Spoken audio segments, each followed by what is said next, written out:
दिल्ली धमाके का उत्तराखंड कनेक्शन, देहरादून का डॉक्टर और पिथौरागढ़ की महिला मुख्य आरोपी आतंकी उमर नबी के संपर्क में। लेकिन कितनी गहरी है ये कड़ी, आज इसी रहस्य को परत दर परत खोलेंगे। नमस्कार, आप देख रहे हैं रायशुमारी और मैं हूं आपके साथ ऋतु बिष्ट। दिल्ली में लाल किले धमाके ने पूरे देश को हिला दिया, लेकिन इस धमाके की जांच जैसे जैसे आग बढ़ती गई, पुलिस और एजेंसियों की चौंकाने वाली खोजें सामने आती हैं और अब इस केस की परतें खुलते खुलते उत्तराखंड तक जा पहुंची हैं। जी हां, देवभूमि जहां अरबों लोग शांति, अध्यात्म और सुरक्षा का प्रतीक देखते हैं, अब उस उत्तराखंड का नाम इस मामले की जांच में सामने आ गया है। कैसे, किस तरह, क्या सच में कोई बड़ा मॉड्यूल तैयार हो रहा था या फिर ये सिर्फ संयोग है? आगे बढ़ते हैं। सबसे पहले ये जानते हैं कि दिल्ली धमाके से देवभूमि तक धागा कैसे जुड़ा। जांच एजेंसियों ने जैसे ही इस सिलसिले को जोड़ना शुरू किया, कॉल रिकॉर्ड खंगाले गए और उनमें मिला डॉक्टर उमर नबी से संपर्क में दो नाम, एक देहरादून का डॉक्टर और दूसरा पिथौरागढ़ की एक महिला। ये दोनों कौन हैं? इनकी भूमिका क्या है? उमर आतंकी उमर से इनका जो संपर्क है वो क्या था? यूपी एटीएस ने ये पूरा इनपुट उत्तराखंड पुलिस को दिया है और फिर शुरू हुई तलाश, पूछताछ और जांच का एक और बड़ा दौर। देहरादून से फरीदाबाद तक डॉक्टर की तलाश। इंटेलिजेंस की टीम जैसे ही देहरादून पहुंची तो पता चला जिस डॉक्टर के बारे में जानकारी मिली है वो अब वहां रहते ही नहीं, वो कुछ समय पहले फरीदाबाद शिफ्ट हो चुके हैं। अगली टीम भेजी गई फरीदाबाद, वहां पड़ताल हुई, पड़ोसियों से लेकर मेडिकल सर्कल तक हर एक डिटेल खंगाली गई। जांच में सामने आया डॉक्टर का उमर से 2 साल पहले कुछ संपर्क था, लेकिन उसके बाद कोई बातचीत नहीं हुई। अब वो अपनी नौकरी में व्यस्त हैं और किसी भी तरह के संदिग्ध गतिविधि के सबूत अब तक सामने नहीं आए हैं।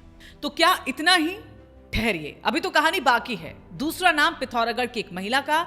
ये महिला किसी प्लेसमेंट एजेंसी में काम करती थी। डॉक्टर और नर्सिंग स्टाफ की भर्ती के लिए कई हॉस्पिटल्स, मेडिकल यूनिट्स, क्लिनिक उसके संपर्क करते थे और एक कंपनी को डॉक्टर की जरूरत थी और इसी सिलसिले में उसने उमर को एक ईमेल भेजा। कोई जवाब नहीं आया। उसने फोन किया, बस यही संपर्क। आज वो महिला नोएडा में एक कंपनी में नौकरी कर रही है। जांच एजेंसियों ने नोट किया, अब तक किसी भी तरह की संदिग्ध मानसिकता, आतंकी झुकाव या विपरीत इरादों का कोई प्रमाण इसमें नहीं मिला है। लेकिन सवाल अब भी वही है, क्या यह सिर्फ औपचारिक संपर्क था या कहीं बड़ी साजिश का माइक्रो लेवल कनेक्शन? अपर पुलिस महानिदेशक डॉक्टर वी मुरुगेशन ने अब इस पर साफ कह दिया है कि उत्तराखंड पुलिस ने बढ़ाई अपनी चौकसी है और ऐसे में पुलिस जो है वो हाई अलर्ट पर है। जांच लगातार इस पर चल रही है, चेकिंग हो रही है, वेरिफिकेशन हो रहा है और ट्रैकिंग में कोई ढिलाई नहीं बरती जा रही।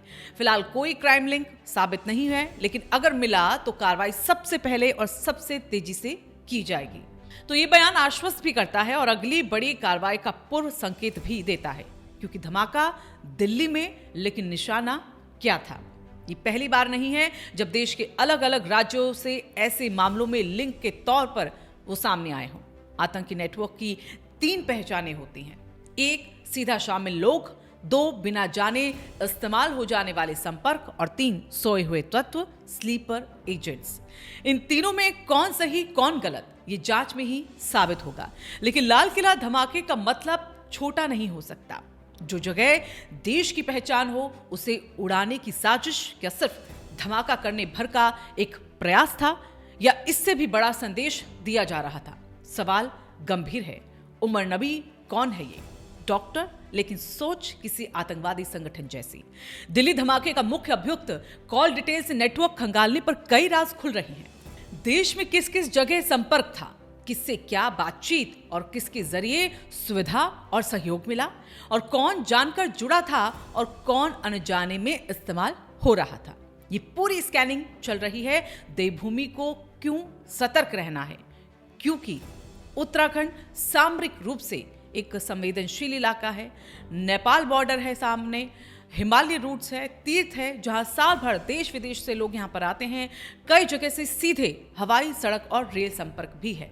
ऐसे राज्य का शत्रु ताकतों की नजर में आना स्वाभाविक है और इतिहास गवाह है, आतंकी दुनिया में कोई भी संपर्क छोटा नहीं होता। एक गलत कॉल, एक गलत नंबर, एक गलत मेल किसी भी मॉड्यूल का हिस्सा बन सकता है।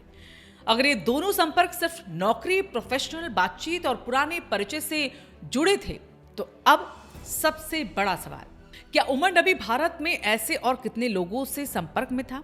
क्या ये नेटवर्क सिर्फ दिल्ली में सक्रिय था या देश के कई राज्यों में फैल चुका था? क्या ये सिर्फ एक धमाका था या फिर बड़े हमलों का शुरुआती ट्रायल? क्या जांच के अगले चरण में और नाम सामने आएंगे? क्या पुलिस को मिलने वाला अगला सुराग उत्तराखंड या किसी नए राज्य से आएगा?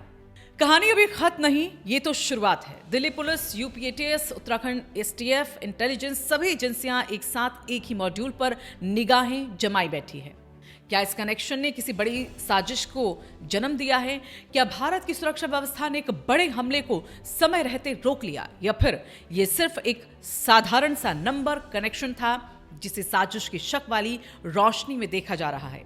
जो भी हो, जांच जब भी आगे बढ़ेगी, कहानी और नई मोड़ लेती जाएगी और हम आपको उसका हर अपडेट सबसे पहले और सबसे भरोसेमंद तरीके से देंगे। और अंत में, अगर आप इस खबर और इसकी जांच के हर मोड़ को लगातार फॉलो करना चाहते हैं तो जाते जाते आप वीडियो को लाइक करें और शेयर करें इस वीडियो को, साथ ही अपना कमेंट भी इसमें रखें। आपके अनुसार इस कनेक्शन की असली सच्चाई क्या हो सकती है, इस पर राय रखें और सब्सक्राइब कर दीजिए ताकि अगला अपडेट मिस ना हो।